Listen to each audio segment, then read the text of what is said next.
శ్రీ సాయినాథాయ నమః.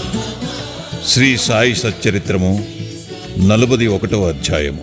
చిత్రపటము యొక్క వృత్తాంతము, గుడ్డపీలికలను దొంగలించుట, జ్ఞానేశ్వరి పారాయణము. గత అధ్యాయములో చెప్పిన ప్రకారము ఈ అధ్యాయములో చిత్రపటము యొక్క వృత్తాంతమును చెప్పెదము. గత అధ్యాయములోని విషయము జరిగిన 9 సంవత్సరములకు అలీ మహమ్మద్ హేమాడ్ పంతుని కలిసి ఈ దిగువ కథను అతనికి చెప్పాను.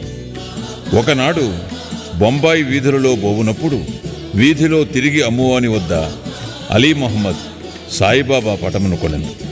దానికి చట్రము కట్టించి తన బాంద్రా ఇంటిలో గోడకు వేలాడదీశాను. అతడు బాబాను ప్రేమించుటచే ప్రతిరోజు చిత్రపటము దర్శనము చేయుచుండెను. హేమాడ్ పంతుకు ఆ పటమిచ్చుటకు 3 నెలల ముందు అతడు కాలు మీద కురుపు లేచి బాధపడుచుండెను. దానికి శస్త్రచికిత్స జరిగెను. అప్పుడతడు బొంబాయిలోనున్న తన బావమరిదియగు నూర్ మహమ్మద్ పీర్భాయ్ ఇంట్లో పడియుండెను. బాంద్రాలో తన ఇల్లు 3 మాసముల వరకు మూయబడి ఉండెను. అక్కడ ఎవరునూ లేకుండెరి. అచ్చట ప్రసిద్ధి చెందిన అబ్దుల్ రెహమాన్ బాబా, మౌలానా సాహెబ్, మహమ్మద్ హుస్సేన్, సాయిబాబా, తాజుద్దీన్ బాబా మొదలగు యోగుల పటములుండెను. వానిని కూడా కాలచక్రము విడువలేదు. అతడు వ్యాధితో బాధపడుచు బొంబాయిలో నుండెను. బాంద్రాలో ఆ పటములు ఏల బాధపడవలెను. పటములకు కూడా చావు పుట్టుకలున్నట్లుండెను. పటములన్నీ వాని అదృష్టములు అనుభవించాను. కానీ సాయిబాబా పటము మాత్రము ఆ కాలచక్రమును తప్పించుకొనెను. అది ఎట్లు తప్పించుకొనగలిగెనో నాకింతవరకు ఎవ్వరూ చెప్పలేరైది. దీనిని బట్టి సాయిబాబా సర్వాంతర్యామి అనియు, సర్వవ్యాపి అనియు, అనంత శక్తుడనియు తెలియచున్నది. అలీ మహమ్మద్ అనేక సంవత్సరముల క్రిందట యోగు అబ్దుల్ రెహమాన్ బాబా యొక్క చిన్న పటమును మహమ్మద్ హుస్సేన్ ధారియా వద్ద సంపాదించాను. దానిని తన బావమరిదియగు నూర్ మహమ్మద్ పీర్భాయ్కి ఇచ్చాను. అది అతని టేబుల్లో 8 సంవత్సరములు పడి ఉండెను. ఒకనాడు అతడు దానిని చూచెను. అతడు దానిని ఫోటోగ్రాఫర్ దగ్గరకు తీసుకుని పోయి సజీవ ప్రమాణమంత పెద్దదిగా చేయించి దాని ప్రతులను తన బంధువులకు, స్నేహితులకు పంచిపెట్టాను. అందులో ఒకటి అలీ మహమ్మద్కిచ్చాను. దానినతడు తన బాంద్రా ఇంటిలో పెట్టాను. నూర్ మహమ్మద్ అబ్దుల్ రెహమాన్ గారి శిష్యుడు. గురువు నిండు దర్బారులో నుండగా అతడు గురువుగారికి దీనిని కానుకగా నిచ్చుటకు పోగా వారు మిక్కిలి కోపించి కొట్టబోయి నూర్ మహమ్మదును అతడి నుండి తరిమివేసిరి. అతడు మిగులు విచారపడి చికాకు పొందెను. తన ద్రవ్యమంతయు నష్టపడుటే కాక గురువుగారి కోపమునకు, అసంతుష్టికి కారణమాయను గదా అని చింతించాను.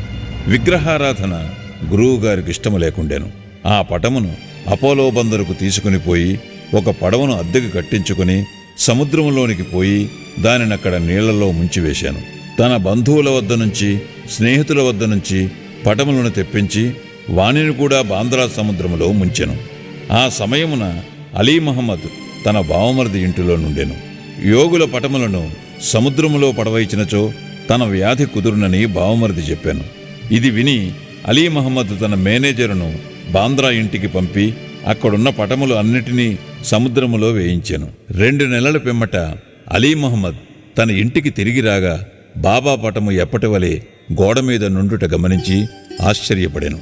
తన మేనేజరు పటములన్నీ తీసివేచి బాబా పటము ఎట్టుమరిచెనో అతనికి తెలియకుండెను. వెంటనే దానిని తీసి బీరువాలో దాచాను. లేకున్న తన బావగారు దానిని చూచినచో దానిని కూడా నాశనము చేయునని భయపడెను. దానిని ఎవరికివ్వవలను? దానిని ఎవరు జాగ్రత్తపరిచెదరు? దానిని భద్రముగా ఎవరు ఉంచగలరు అను విషయములను ఆలోచించుచుండగా సాయిబాబాయే ఇస్మ ముజావరును కలిసి వారి అభిప్రాయము ప్రకారము చేయవలసినదని తోచునట్లు చేశాను. అలీ మహమ్మద్ ఇస్మ ముజావరును కలుసుకొని జరిగినదంతయు చెప్పాను. ఇరువురును బాగుగా ఆలోచించి ఆ పటమును హేమాడ్ పంతుకు ఇవ్వ నిశ్చయించిరి.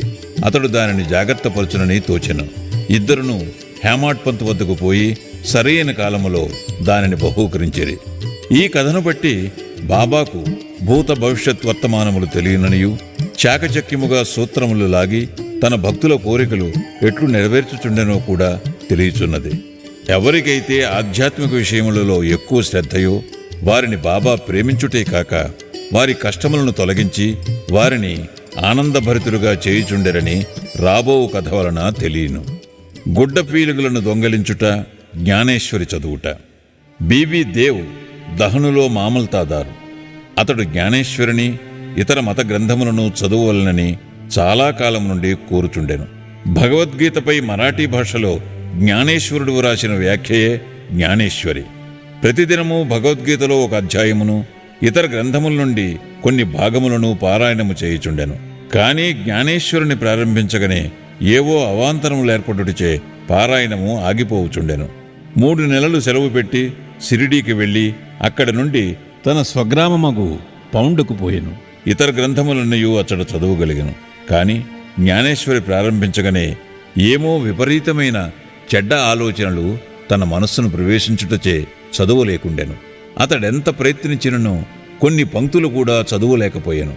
కాబట్టి బాబా తనకు ఆ గ్రంథమందు శ్రద్ధ కలుగు చేసినప్పుడే, దానిని చదువుమని వారి నోటి వెంట వచ్చినప్పుడే దానిని ప్రారంభించదననియు, అంతవరకు దానిని తెరువుననియు నిశ్చయము చేసుకునెను.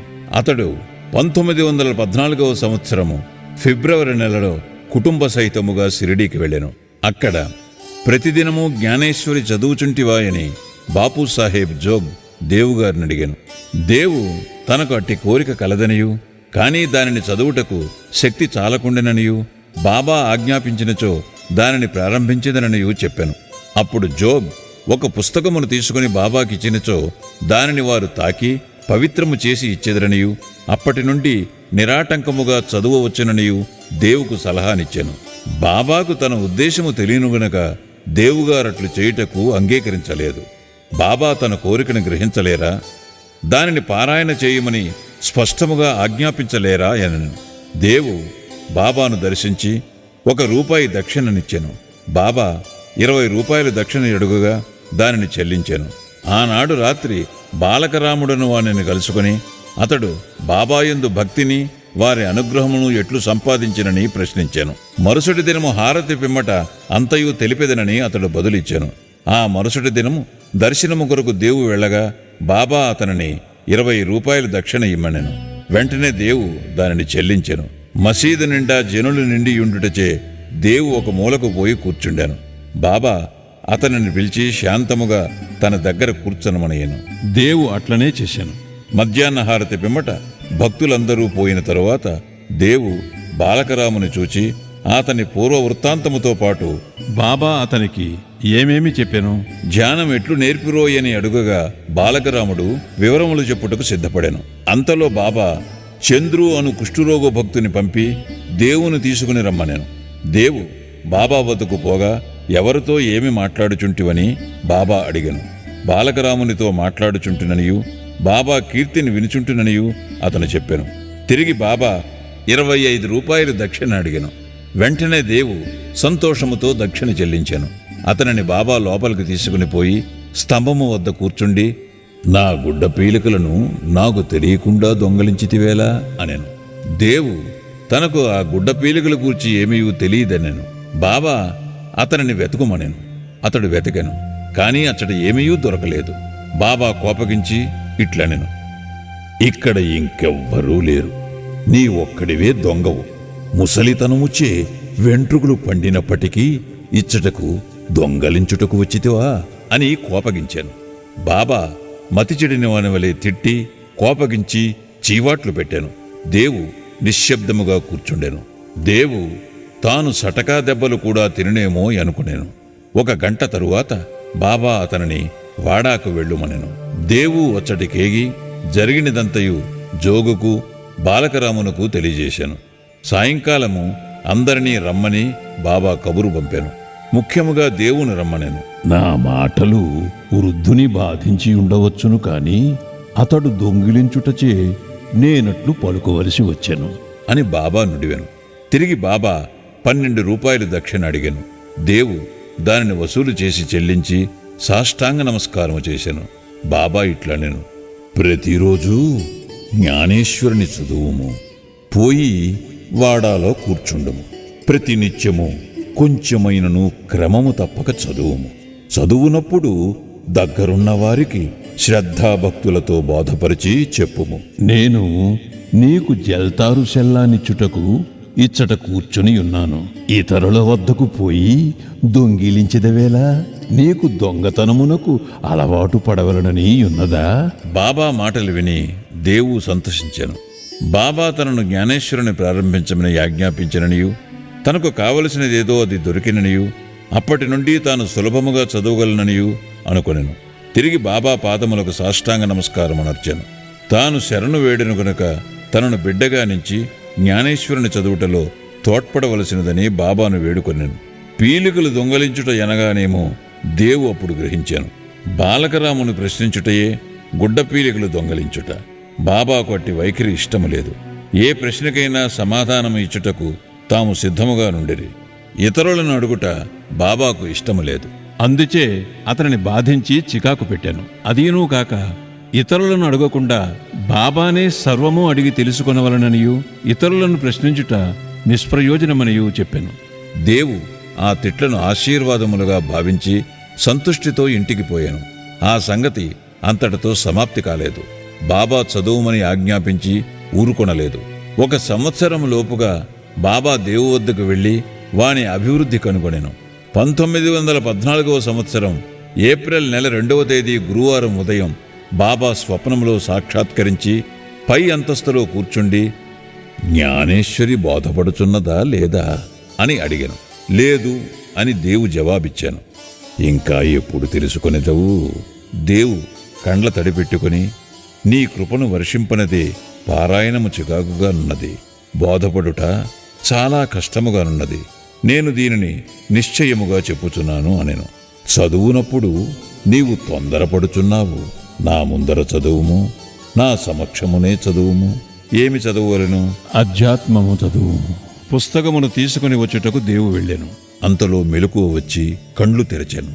ఈ దృశ్యమును చూచిన పిమ్మట దేవుకెంత ఆనందము సంతోషము కలిగెను చదువరులే గ్రహింతురుగాక. శ్రీ సాయినాథాయ నమః. 41వ అధ్యాయము సంపూర్ణము. సద్గురు శ్రీ సాయినాథార్పణమస్తు. శుభం భవతు.